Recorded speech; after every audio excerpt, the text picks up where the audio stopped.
Hello everyone, welcome to today's class. आज हम पढ़ेंगे रोमबर्ग्स टेस्ट और टाइप्स ऑफ नर्सिंग मॉडलिटीज़। ये टॉपिक जीएनएम और बीएससी नर्सिंग दोनों के लिए इम्पॉर्टेंट है, स्पेशली नर्सिंग फाउंडेशन सब्जेक्ट में। तो सबसे पहले हम देखते हैं रोमबर्ग टेस्ट। इसका मतलब क्या है? रोमबर्ग टेस्ट एक सिंपल टेस्ट होता है, सिंपल न्यूरोलॉजिकल टेस्ट होता है जो पेशेंट के बैलेंस और बॉडी कोऑर्डिनेशन चेक करने के लिए यूज़ किया जाता है। नॉर्मल कंडीशन में हमारा ब्रेन, आई और इनर ईयर तीनों मिलकर बॉडी का बैलेंस मेंटेन करते हैं।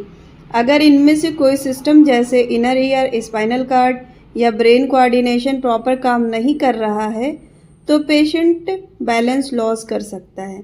इसलिए रोमबर्ग्स टेस्ट से हम चेक करते हैं कि पेशेंट अपनी बॉडी का बैलेंस मेंटेन कर पा रहा है या नहीं।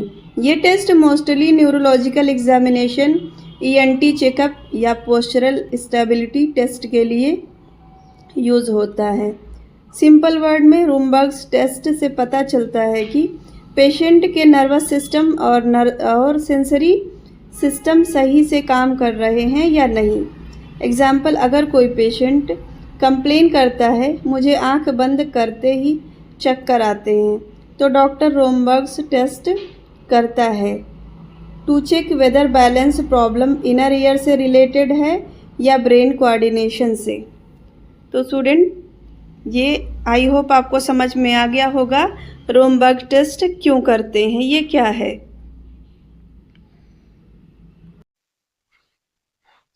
तो स्टूडेंट देखते हैं Romberg test, Romberg sign, Romberg test या Romberg sign. Purpose to check the balance and equilibrium. Procedure, ask the patient to stand with feet together and eye closed. Observe for any swaying or falling. Interpretation, normal, maintenance balance. Positive Romberg's test, fall or loss balance indicating problem with equilibrium. Romberg test एक simple test होता है जिससे patient का balance और equilibrium check करते हैं। Procedure बहुत simple है। पेशेंट को बोला जाता है कि फीट एक साथ रखें और आई क्लोज करें।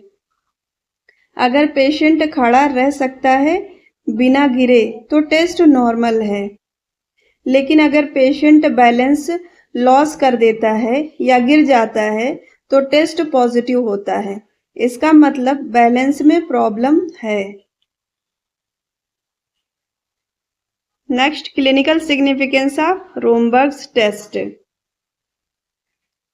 First one, assess neurological vestibular function used in neurological examination. Positive result may indicate inner ear disorder, sensory ataxia, proprioception loss. तो ये क्या है क्लिनिकल सिग्निफिकेंस? ये टेस्ट मेनली न्यूरोलॉजिकल एग्जामिनेशन में यूज होता है। पॉजिटिव रोमबर्ग साइन का मतलब होता है कि पेशेंट को इनर ईयर या ब्रेन कोऑर्डिनेशन प्रॉब्लम हो सकता है। कई बार सेंसरी एटेक्सिया या प्रोप्रायोसेप्शन लॉस में भी ये पॉजिटिव आता है। Next one, nursing modalities introduction. Definition, method or system of delivering nursing care to patient. Type of nursing modalities, primary nursing, team nursing, modular nursing, functional nursing. तो student, nursing modalities क्या क्या है, इसका introduction. अब हम पढ़ते हैं types of nursing modalities. Types of nursing modalities कितनी होती हैं? नर्सिंग मॉडलिटीज का मतलब पेशेंट केयर देने का सिस्टम या मेथड। नर्सिंग मॉडलिटीज का क्या मतलब होता है? पेशेंट केयर देने का सिस्टम या मेथड। 4 मेन टाइप्स होते हैं इसके: primary nursing, team nursing, modular nursing, functional nursing. तो चलिए देखते हैं वन बाय वन करके। Primary nursing concept: one nurse is responsible for a specific group of patient 24 hours a day. Key points: provide continuity of care. किस लिए one nurse को appoint किया जाता है, रिस्पॉन्सिबिलिटी दी जाती है? Provide continuity of care, build strong patient nurse relationship, associate nurse assist when primary nurse is of duty, common areas health care, hospice care.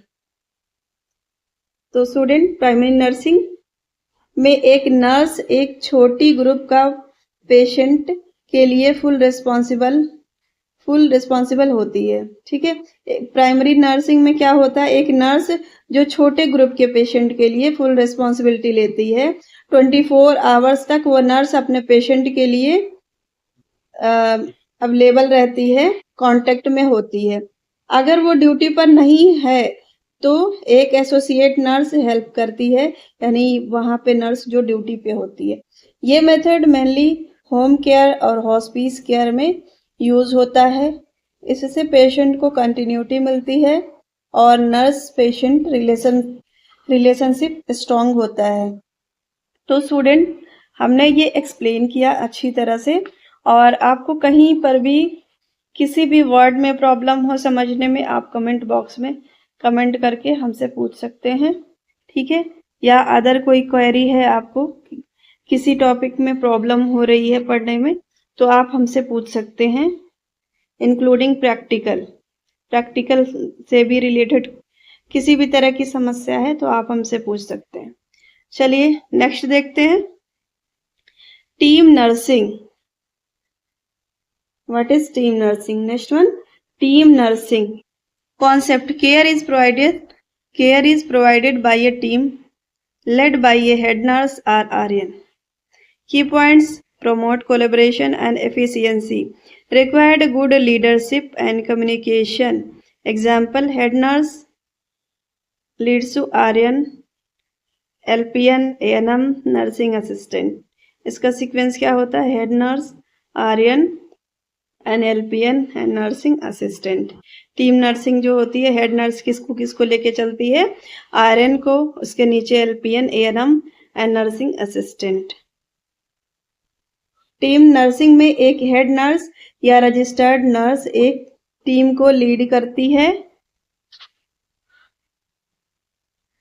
जैसे एक RN, एक LPN और नर्सिंग असिस्टेंट मिलकर एक ग्रुप ऑफ पेशेंट का care करते हैं। इसका एडवांटेज है कि टीम और कोऑर्डिनेशन स्ट्रांग होता है, लेकिन इसमें कम्युनिकेशन और लीडरशिप स्किल बहुत जरूरी होती है। अगर प्रॉपर कम्युनिकेशन है और लीडर स्किल है तो अच्छे से चलता है हेल्थ केयर का वर्क। अब देखते हैं modular nursing concept: modified form of team nursing. The ward unit is divided into module. Each module is managed by a team leader. Key point: improve coordination and accountability. The same staff is assigned to the same area. What is modular nursing? Modular nursing basically team nursing का modified form है। Ward को छोटे छोटे areas में divide कर देते हैं, इन्हें हम मॉड्यूल्स बोलते हैं। हर मॉड्यूल का एक टीम लीडर होता है, इससे एरिया वाइज केयर और कोऑर्डिनेशन बेटर होता है और पेशेंट को सेम टीम मिलती रहती है। तो स्टूडेंट, मॉड्यूलर नर्सिंग क्या होता है? टीम नर्सिंग का मॉडिफाइड फॉर्म होता है। मीन्स टीम नर्सिंग ये भी होता है, बट इसका मॉडिफाइड फॉर्म होता है। जहाँ पेशेंट बहुत ज़्यादा होते हैं वहाँ पे, जैसे कि कहीं कोई स्पेशल वार्ड है, कहीं पे किसी तरह का स्पेशल वार्ड है, जैसे कि न्यूरो का अलग डिपार्टमेंट होता है, गैस्ट्रो का, नेफ्रो का अलग डिपार्टमेंट होता है, तो वहाँ पे अलग हेड नर्स और रजिस्टर्ड नर्स और जो भी LPN होती हैं, एनम होती की क्या टीम होता है, वो वहाँ पे हायर किया जाता है, जिससे कि पेशेंट को क्वालिटी केयर मिल सके। Next one, functional nursing concept. Nurses are assigned specific tasks rather than specific patient. Example, one nurse give all medication, another nurse perform dressing, assistant handle bed making and feeding, common area, operation theatre, emergency ward. Functional nursing में हर nurse को एक specific task दिया जाता है, जिसे एक nurse सभी patient को मेडिकेशन देगी, दूसरी ड्रेसिंग करेगी और नर्सिंग असिस्टेंट बेड मेकिंग करेगा। ये सिस्टम फास्ट होता है और इमरजेंसी वार्ड, OT जैसी जगह पर यूजफुल होता है, लेकिन इसमें केयर थोड़ा फ्रैगमेंटेड हो जाता है, मतलब हर नर्स अपना पार्ट करती है बट कंप्लीट पेशेंट को कोई एक नर्स हैंडल नहीं करती। तो स्टूडेंट, ये था functional nursing. Next one, comparison table. यहाँ हम छोटा सा कंपैरिजन देखते हैं। Primary nursing, focus on individual patient. Primary nursing, focus on individual patient, advantage, continuity of care. Next, team nursing, focus on teamwork, advantage, efficient but need good leadership. Modular nursing, focus on area, advantage, coordination but need more staff. Functional nursing, focus on task, easy but fragmented care. तो student, ये छोटा सा flow chart हमने बनाया है समझने के लिए, ठीक है। Type, focus, advantage and disadvantage. तो ये रहा कंपैरिजन टेबल। नेक्स्ट वन देखते हैं, summary. Romberg's test assess balance and equilibrium. Nursing modalities include primary nursing, total care by one nurse, team nursing, collaborative approach, modular nursing, area-based care, functional nursing, task-based care. तो student, आज हमने देखा रोमबर्ग्स test कैसे patient का balance check करता है और nursing modalities के डिफरेंट टाइप्स क्या होते हैं, प्राइमरी, टीम, मॉडुलर और फंक्शनल। सबके अपने एडवांटेज और लिमिटेशन है। आपको एग्जाम में इनके डिफरेंसेस और एग्जाम्पल याद रखने चाहिए। Next, reference. For detailed duty you can refer Kozier and Erb's, Potter, Perry and BT Basavanthappa nursing foundation. Thank you everyone. अगर वीडियो पसंद आए तो लाइक, शेयर और सब्सक्राइब ज़रूर करें। For more nursing concept with Shahjahan ma'am. मिलते हैं नेक्स्ट वीडियो में।